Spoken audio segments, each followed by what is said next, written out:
all, and welcome to Mastro Eats. Today we're paying homage to Trinidad and Tobago, and I was requested to make this dish by one of my friends who wanted something a little bit traditional from the islands. So if you didn't know, Trinidad is a twin island republic. The dish I'm about to make is more rampant in the second island known as Tobago, but we all enjoy it. So I've changed it up just a bit, mainly because I can't find the ingredients.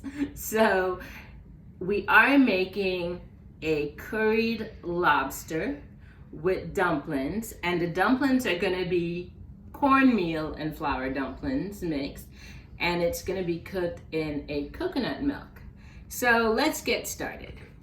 I have in my bowl 2 cups of flour, and to this I'm gonna add 1 cup of cornmeal.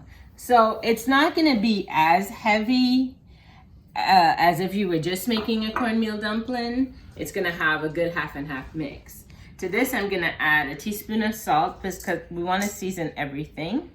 And then another non-traditional ingredient in here is gonna be a little bit of butter, and this is like the Crisco brand of butter.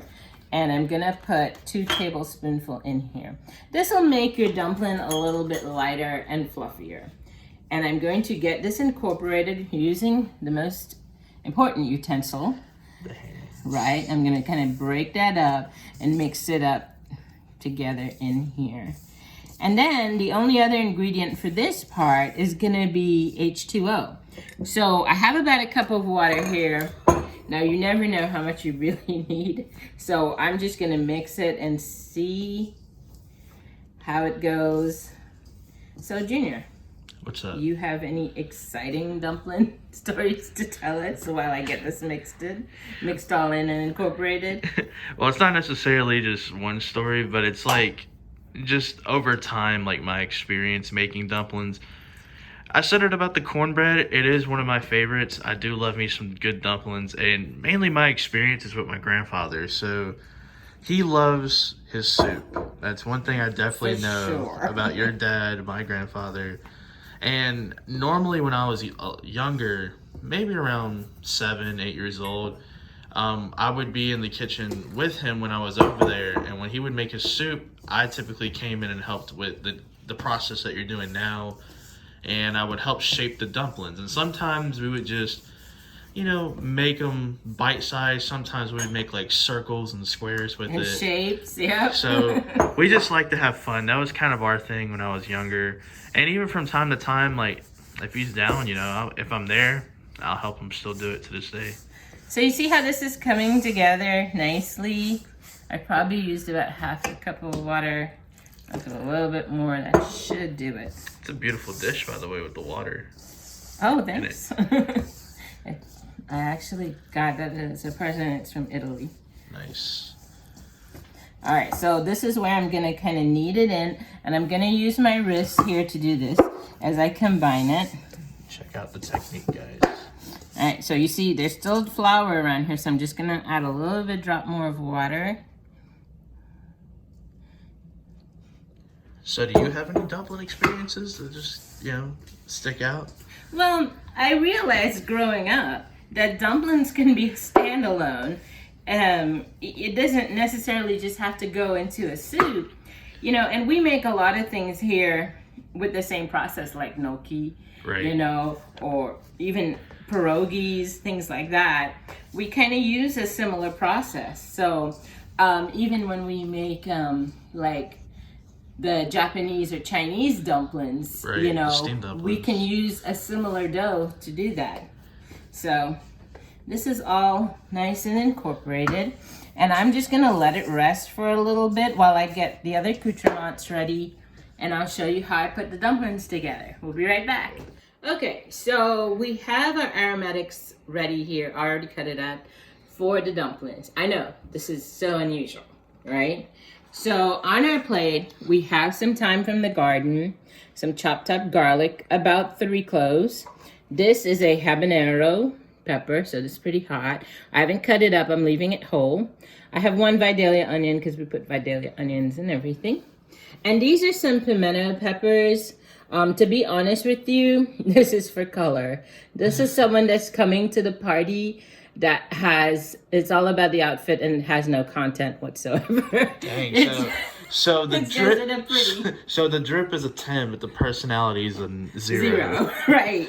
Oh my. Okay, so in this humongous picture is some coconut milk, and I told you guys before that this is not your regular coconut milk that you get in the box. This is actually a can you can find in the Asian section, and this is about 3 cups in here. Okay, we're gonna move to the stove, and we're gonna get a saute on in this with about 2 tablespoonfuls of olive oil, and then we're gonna make our dumplings and add it to the pot as we make a broth. Okay, we'll be right back. Okay, so we see our oil is hot and sizzling a bit. So I'm gonna start adding these vegetables to it. We're gonna leave the thyme whole because we're gonna take it out afterwards. Once it's released all the leaves. Ooh, hear that sizzle? I'm actually just gonna turn it down a little notch while we get these veggies translucent. It smells intense, for sure. Yeah, man, that oil definitely got hot at the right moment. Yep. Okay, and to the pot, I'm just going to add a little bit of Creole seasoning. 1 tablespoonful of Creole seasoning, and that'll help break down everything. It already smells good. Yeah. The power of like the olive oil with the peppers and onions frying. For Basically. real. Okay, and as it's frying, one ingredient I'm gonna add is some salted butter. This is something more prevalent in Trinidad, but I'm just gonna add a couple tablespoonfuls. It's really good, by the way. Yeah. I must. Oh my lord, that is definitely smelling yummy. And we're gonna melt that in there with the vegetables. And the reason why I don't melt it in the olive oil is so that it wouldn't burn, and I rather it just melt with the vegetables and coat it and get it fried up. So we're gonna let this saute for about 2 minutes, and we're gonna add our coconut milk and turn it really low while we make our dumplings. We're gonna be right back. Okay, so I've taken my rested dough out and then I floured my surface, my very clean surface. I'm just gonna add some dusting flour, and this is pretty much so my rolling pin won't stick. You know, Mom, I thought of something earlier that I forgot to bring up. Sure. So, you know, we live here in the South, and one thing that's big in the South, not really like super big, but on topic of what we're doing is chicken and dumplings. Oh yes, a fall favorite.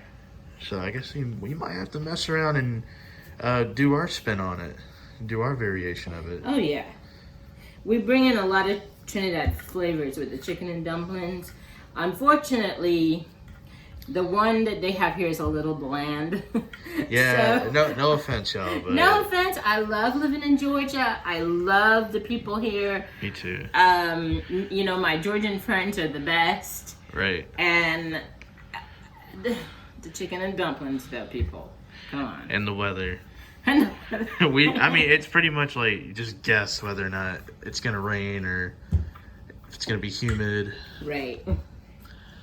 Okay, so I'm just making a huge map here. There's no real rhyme or reason to what I'm doing, but I'm trying to get it to the consistency of about an eighth of an inch or 3/8 of an inch thickness. What's 3/8 of an inch? I don't know. Just made that up. I just wanted to ask you on the spot. My bad. I just made that up. Okay. So that's pretty good. Now, we're gonna try to keep the size consistent. Let me see if I have a knife. Okay. I'm actually gonna use the back end of the knife and score it. Nice. It's pretty precise. Well, we're gonna have to cut down this because it wouldn't be even a little bit more.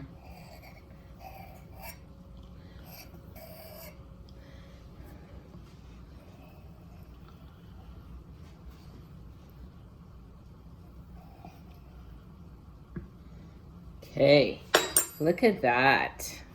We're gonna try to get these other pieces together, and we're gonna add these to our pot with our coconut milk and our veggies, and we're gonna steam them for about 20 minutes. And it is gonna be awesome, and literally could stand on its own. If you wanted to add, start this off with bacon, you can do that. And then it's a complete meal because it has veggies already in it. All right, I'm gonna add this to the pot and then I'll show you the finished product. We'll see you in a bit.